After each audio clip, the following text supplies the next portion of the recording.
El sector de bienes raíces en China está en serios problemas y para algunos esto podría desencadenar una crisis de deuda global. Por eso pregunto, ¿debemos prepararnos para otra turbulencia económica global? Lo discutimos. Y para eso me conecto con Sergio Cesarín de la Universidad Nacional de 3 de Febrero en Argentina. Sergio, como siempre es un gusto tenerte en el programa. Vamos con data, primero importante. China reportó en el segundo trimestre, el último reporte económico, que creció 0,4%, o sea, anualizado, comparando el segundo cuarto con el segundo cuarto del año anterior. Se esperaba que iba a ser un 1%. Lo que quiere decir que de un cuarto a otro tuvo negativo 2,6%. Las expectativas es que tiene que lograr el 5,5% y parece que con estos números no va a ser así. El desempleo está en 5,8%, pero entre los jóvenes de 19 a 24 años, casi 20%. Entonces, dicen, leyendo diferentes reportes de firmas de inversiones, que hay 5 áreas que estarían afectando el tema del crecimiento chino. Uno es el tema de las políticas de cero COVID. 2, las restricciones a las compañías, el tema tecnológico, viste, las presiones, regulaciones.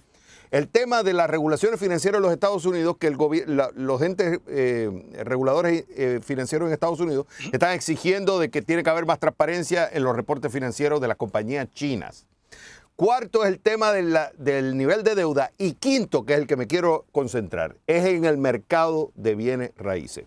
Y algunos sugieren, opinan, que aquí puede haber una bomba que puede crear un efecto dominó afectando el crecimiento de la economía china, llevándolo a una explosión de burbuja y con un efecto global, lo que sería otro problema para la economía global. Te pregunto, ¿tú lo estás viendo así? ¿Sí y no? ¿Y por qué? Sí, de acuerdo a lo que tú mencionas, en general los diagnósticos y las variables, los factores están absolutamente interconectados, desde la política de cero COVID, las restricciones a la movilidad de los consumidores, la ruptura de las cadenas logísticas, la desaceleración del crecimiento es un dato real, incluso hay una permanente revisión, prácticamente diría tendencialmente a la baja del crecimiento económico chino para este año.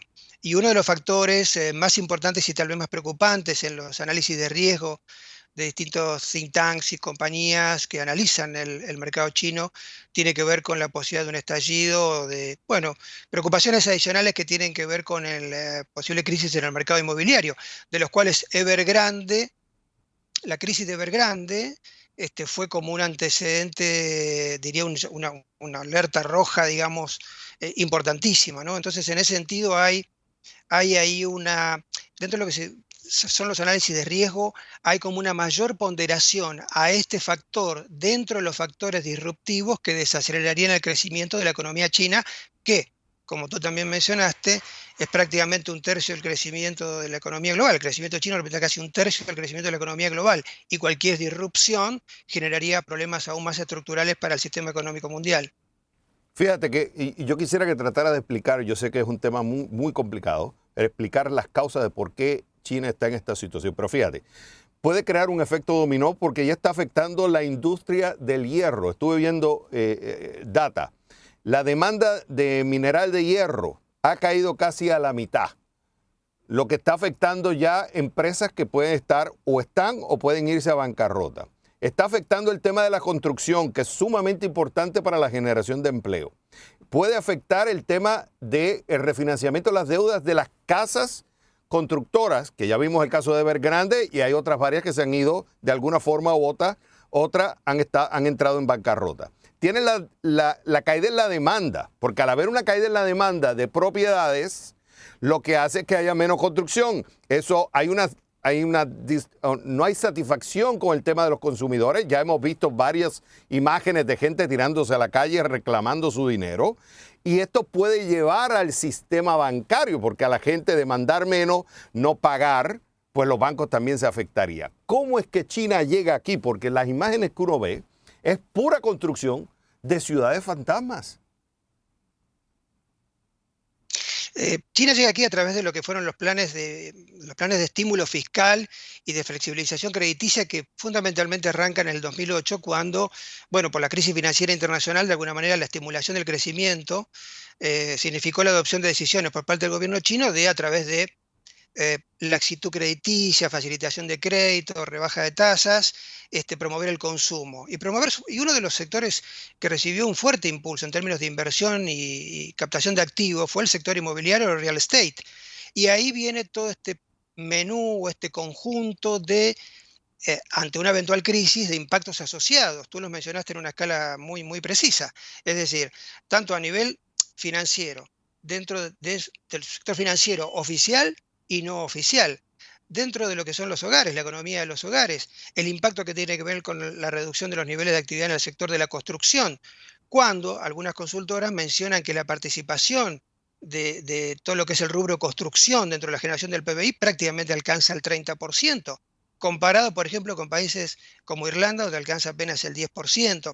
Es decir, como que ha habido en estos últimos años, 10, 15 años, en el caso de China, una sobreinversión de capital en el sector inmobiliario que ha dado lugar, por ejemplo, a las casas vacías, departamentos vacíos y, bueno, a este tipo de escenario de potencial burbuja. Yo quisiera agregar, Xavier, a esto, que no es un fenómeno que uno pueda asociar necesariamente solamente, vincular estrictamente a la cuestión financiera, sino que también esto, cuando tú mencionas esas variables, esos impactos, también debemos vincularlos con posibles impactos sociales y políticos muy, muy fuertes dentro de China. Por último, para que la gente entienda, cuando tú vas a comprar una casa en China, tú lo que haces es pagar en adelanto y estás pagando para que te entreguen la casa. El problema es que muchas de esas propiedades no se están entregando y por eso hay mucho descontento en la población, por eso vemos imágenes de gente tirándose en la calle reclamando su dinero y eso como consecuencia puede llevar a un impacto social y puede tener un efecto político. Esa es la preocupación. Por último, me queda un minuto. Algunos dicen que el gobierno chino tiene plata suficiente para solucionar este problema, que el problema más son los gobiernos regionales que se han endeudado demasiado. ¿Eso es así? Es así. Yo diría que la perspectiva general de lo que el gobierno chino está haciendo ahora es administrar las inconsistencias. Esto significa tratar de sostener cierto equilibrio macro-micro interno. No puede el gobierno central desligarse del futuro de la estabilidad financiera de las provincias o los bancos provinciales, porque en parte la liquidez con que han trabajado estos bancos a nivel provincial, otorgando créditos al sector corporativo, a las empresas tecnológicas, tiene que ver también con el visto bueno de Beijing. Entonces, me parece que ahí tiene que haber una respuesta también en términos de corresponsabilidad del gobierno central para estabilizar la situación. Pero esto no quita el riesgo central del aumento de la deuda corporativa ni de los riesgos inherentes a la posible explosión del sector inmobiliario. Esto no se modificará estructuralmente, al menos en el corto plazo. En este año, repito, administración de inconsistencias. ¿Por qué? Recuerda que este año es un año político central y clave para el presidente Xi Jinping porque está frente al 20 Congreso del Partido Comunista.